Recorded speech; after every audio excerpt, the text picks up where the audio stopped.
A gente começa hoje, gente, falando de uma denúncia grave da professora universitária Aline Castro por uma situação que ela passou durante um voo da Latam na última sexta-feira, gente. A Aline tem atrofia muscular espinhal, AMI do tipo 2, e conta que ela teve os direitos desrespeitados em um voo de Brasília para Belo Horizonte. Ela usou as redes sociais para fazer essa denúncia, mostrando a atitude de um funcionário da companhia ali durante o atendimento. Vamos assistir o trechinho. O senhor me falou que não pode, que você responde por crime cívico criminal se eu viajar no polo. Mas você também está infringindo uma lei se você não coloca. Deixa eu terminar de falar. Não, a senhora não vai Se terminar você de falar não mais. coloca Deixa a eu falar pessoa com mais. deficiência ao lado Resolve do isso, acompanhante. porque eu não... O senhor me falou que não. Ali antes do momento da interrupção, a Aline estava tentando explicar para o comissário que tem uma fraqueza muscular e por isso ela precisava ficar perto ali da acompanhante dela durante o voo, por precisar de uma pessoa que dê um suporte ali na hora do impulso da decolagem. A gente teve aqui o contato com a Aline Castro, ela gentilmente topou participar com a gente aqui do Flash Wall para contar mais essa história. A Aline que estava em Brasília a trabalho, inclusive tendo agendas importantes lá na esplanada do Ministério, dos Ministérios, né, Aline, justamente para debater aí desafios de pessoas com deficiência, propor melhorias aí em leis e discussões sobre acessibilidade no país e acabou passando por essa situação. Boa tarde para você, Aline. Obrigada por estar aqui com a gente, viu? Boa tarde, eu que agradeço. Aline, eu queria que você começasse contando pra gente, narrando um pouquinho ali o contexto todo daquele vídeo que você publicou e o que aconteceu aí nesse voo, então, na sexta-feira, por favor. Bom, então, quando uma pessoa com deficiência vai viajar de avião, ela tem que preencher um documento que dá tanto desconto de 80% no valor da passagem para a acompanhante dessa pessoa, quanto tem o intuito de informar a companhia aérea que ali, naquele voo, vai existir uma pessoa com deficiência, portanto, uma demanda específica. E eu fiz esse preenchimento, né? Inclusive, a companhia aprovou a minha documentação, comprei as passagens, e para quem não sabe, e aí tem muita gente falando, né? Ah, era muito fácil, era só ela e a acompanhante dela ter marcado o assento antes. Para quem não sabe, essa compra com desconto só é possível ser feita via call center ou na loja presencial. Então, a gente não tem essa opção de marcação de assento. E aí é o quê? Na hora do check-in, que eu me apresento presencialmente no balcão, eu também não posso fazer online. Eu fui lá, fiz os trâmites da minha cadeira de rodas, especifiquei, né, a minha condição. E, assim, é lei, sabe? A pessoa com deficiência tem que viajar em assentos prioritários. Só que hoje, o que as companhias aéreas têm feito é comercializar esses assentos prioritários como assentos de classe premium, que são aquelas primeiras fileiras. Então, as pessoas pagam mais caro e ocupa o espaço de uma pessoa com deficiência. E aí, assim, não tem nenhuma objeção na venda desses assentos. Mas uma vez que há uma demanda de pessoa com deficiência no voo, e aí a Latam já sabia que teria, a companhia aérea tem o dever de fazer essa realocação, uma vez que são assentos, antes de ser premium, eles são prioritários. E aí, na hora do check-in, isso não aconteceu. E também, para além disso, eu tenho uma necessidade muito específica de que eu preciso viajar em um assento ao lado da janela, porque naquela lateral eu apoio o meu corpo e aí a minha acompanhante vai do outro lado apoiando o meu pescoço. É a minha única condição de sentar naquela poltrona. E aí eu expliquei isso tudo no check-in e eles pediram para eu ver a realocação com o comissário-chefe de bordo. E isso eu estou acostumada, sabe? Eu viajo muito a trabalho e isso sempre acontece. Só que o comissário, né, a comissária, sempre resolve essa questão porque tá na lei, né, gente? E aí eu cheguei lá, expliquei tudo isso ao comissário-chefe de bordo, e desde o primeiro momento ele já foi muito ríspido, grosso comigo, falando que não haveria possibilidade de realocação, uma vez que as pessoas já tinham pagado por aquele assento. E aí eu expliquei para ele, né, toda essa questão de prioridade, e ele mandou eu esperar fora do, da aeronave, esperar todos os passageiros embarcarem antes. E aí ele já começou infringindo uma lei, porque essa questão deve ser resolvida antes do embarque, e a pessoa com deficiência deve ser a primeira a embarcar na aeronave. Fiquei ali no cantinho, esperei o embarque todo acontecer, e aí passou por volta de 25, 30 minutos, e aí ele mandava outros funcionários virem conversar comigo, uma vez que era nítido a falta de paciência dele, sabe? E só que todos os funcionários vinham falar a mesma coisa, olha, a gente vai tentar, mas o comissário ele não autorizou, porque já tem gente ocupando as cadeiras e etc. Quando acabou esse embarque, foi essa hora que eu coloquei a minha cadeira dentro do avião para pedir uma solução, porque até então o voo já, todo mundo já estava lá dentro, minha cadeira ainda não tinha descido para o porão, que esse procedimento demora, então com certeza o voo já estava atrasado. E aí eu fui falar com ele, senhor, eu preciso de uma solução, né, para eu embarcar. E ele falou que a única coisa que ele poderia fazer é realocar somente o meu assento. Então, que eu teria que voar na primeira fileira e a minha acompanhante na fileira destinada lá no check-in, ou seja, longe de mim. E aí eu falei com ele, poxa, você está infringindo outra lei, porque consta na resolução 280/2013 da ANAC que o acompanhante deve viajar em um assento adjacente à pessoa com deficiência. E fora de ser lei, eu preciso desse acompanhante ao meu lado, porque eu não tenho controle de tronco. Expliquei ele sobre a minha deficiência e ele falou que era só eu me amarrar num cinto de contenção, que eu poderia ficar assim sozinha.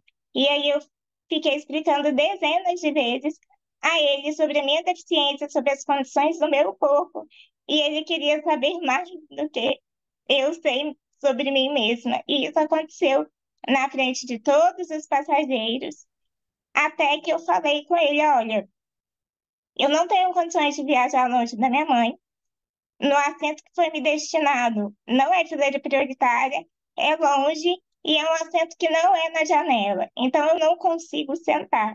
Então eu vou viajar no colo da minha mãe. E aí eu falei isso com ele porque eu sei que não pode. Eu sei que só viaja no colo crianças até 2 anos de idade. E aí foi quando ele me falou: se eu deixar a senhora viajar no colo da sua acompanhante, eu respondo por crime cívico criminal. E aí foi a hora desse vídeo, que eu falo com ele, poxa, se o senhor está infringindo uma lei, né? O senhor não pode infringir a lei e deixar eu viajar no colo da minha acompanhante, por que que o senhor pode infringir a lei da pessoa com deficiência viajar longe do acompanhante? E aí foi esse momento que ele interrompeu minha fala, falou que eu não ia falar mais nada. E aí, logo depois, ele fala, né, para os outros funcionários: não, não, vocês resolvem isso aí. E aí, assim, minha mãe já estava muito nervosa, ela parou de gravar. E aí, ele falou com eles: vocês resolvem isso aí ou a gente vai tirar ela no voo. Ele me ameaçou por 3 vezes, me retirar do voo. Até que uma pessoa, um dos passageiros, um casal de passageiros, levantou e falou: não, não, isso não precisa acontecer, vamos resolver essa questão logo. Elas sentam no meu lugar e a gente termina essa confusão e seguimos o voo. E foi só por conta dessas 2 pessoas que eu continuei o embarque, senão eu ia ser retirada do avião.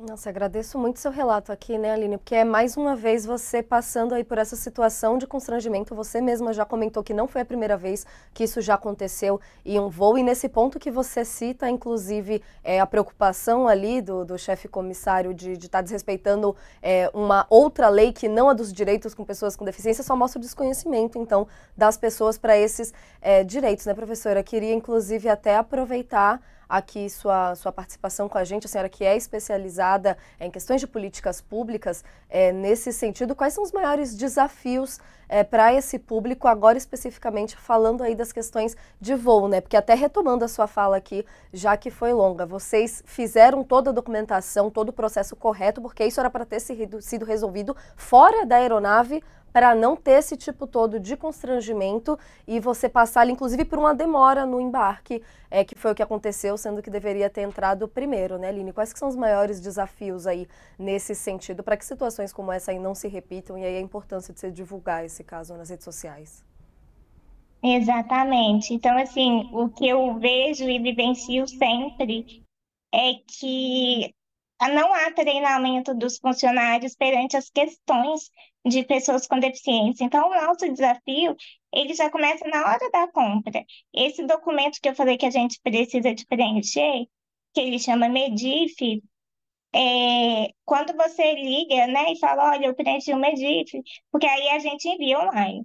E aí, quando você liga querendo realizar a compra, ou vai no balcão, os funcionários nem sabem para que serve esse documento. Eles não sabem aplicar o desconto do acompanhante da pessoa com deficiência. Então, assim, para você fazer a compra dessa passagem, você gasta aí cerca de 2, 3 horas. E quando consegue comprar. Então, assim, os desafios já começam na hora da compra. Tem a questão do check-in. Funcionários não sabem fazer os procedimentos de uma cadeira de rodas motorizada, que é o caso da minha, né, que tem bateria, e mesmo essa bateria sendo própria para voo, eles não sabem, chega na hora aí de embarcar, não sabe que a pessoa com deficiência tem que ter prioridade nos assentos das primeiras fileiras, que o acompanhante tem que ir ao lado dessa pessoa com deficiência. Isso tudo consta na lei. E fora, assim, a surpresa de quando a gente sai, a gente não sabe se os nossos aparelhos assistivos, como por exemplo a minha cadeira de rodas, vai voltar intacta, porque isso acontece assim em 99% dos voos, a minha cadeira de rodas volta estragada. Na minha última viagem a trabalho, por exemplo, a Brasília, que foi mês passado, tirando essa desse mês, eu tive que cancelar meus últimos compromissos, porque eles devolveram a minha bateria da cadeira de rodas encharcada, aberta e deu curto na minha cadeira. Então, assim, é uma série de violações de direitos, são uma série de direitos que são infringidos simplesmente porque não tem a consciência e não tem a sabedoria do que consta na lei e das práticas que devem ser adotadas perante essas pessoas. Ou seja, esse ponto desse vídeo de agora foi só um destaque a mais e acredito que chocou aí nas redes sociais, né, Aline? Porque muito, para além das dificuldades ali burocráticas, protocolares que você está contando para a gente, teve um fator ali de falta de sensibilidade, né? Você já passou por essa situação outras vezes, não foram menos piores, por causa disso, mas tentaram resolver ali de algum jeito, mas ali esse tratamento específico te pegou ali pela rispidez do comissário, né? Como é que está sendo a repercussão dessas imagens, Aline? Olha, é muito ruim ficar vendo esse vídeo, mas assim, eu precisava de divulgar, porque para a gente mostrar, né, para a gente colocar essa questão no centro da discussão e para a gente trazer conscientização tanto para as pessoas sem deficiência, de que, olha, poxa, se um dia eu estiver sentada na primeira fileira e eu ver uma pessoa com deficiência, se não fosse a consciência daquele rapaz, eu não teria embarcado. Então, assim, as pessoas têm que saber que nós temos direito de ir e vir, assim como as pessoas sem deficiência, obviamente. Todo mundo é um cidadão, né? Todo mundo tem direitos e deveres. Então, a repercussão está sendo imensa. Eu tenho sido muito mais acolhida do que atacada, embora os ataques, enfim, a gente vê que é por falta de formação mesmo, né? A gente tem essa questão que a sociedade sempre tende a colocar a culpa na vítima, né? Mas, assim, eu divulguei e não me arrependo, não é para prejudicar esse comissário, pelo contrário, o meu desejo é que ele passe por treinamentos, por reciclagem, para ele não repetir essa conduta com nenhuma pessoa com deficiência, porque é inadmissível. Que importante seu relato, viu, Aline? Muito obrigada por topar participar com a gente aqui do Flash Wall. Fica até a dica, inclusive, a gente deixou o @ da Aline para acompanharem o trabalho dela, a importância da divulgação, da informação nesse sentido, para além da sensibilidade das pessoas, né, Aline? Muito obrigada mesmo pelo relato. Bom trabalho para você, viu? Obrigada a vocês. A gente segue por aqui, entramos em contato inclusive com a Latam. Eles mandaram uma nota para a gente informando que a Latam esclarece que em nenhum momento impediu a passageira e a acompanhante dela de viajarem lado a lado nas primeiras fileiras da cabine adquirida, que era da Economy, segundo eles, cumprindo aí rigorosamente o que, segundo eles, determina a resolução 280 da ANAC para embarque de passageiros com necessidades de assistência especial e os acompanhantes. Durante o embarque, essa nota segue explicando, a cliente solicitou ser acomodada com a acompanhante em outra cabine ali mais para frente, como ela estava explicando para a gente, só que, no entanto, esse espaço já estava ocupado por outros passageiros e isso foi explicado ali pelos tripulantes. O embarque seguiu normalmente, segundo aqui a Latam, e a cliente viajou ao lado da acompanhante na primeira fileira da cabine Economy. A Latam reforça que adota todas as medidas necessárias para uma operação segura, mas fica aí então a nota da Latam frente ao registro da Aline, contando então que foi graças a um passageiro que se mobilizou, se solidarizou ali com a situação, que ela pôde embarcar. A gente segue acompanhando esse caso aqui importante e necessário de divulgação de informação e de direitos.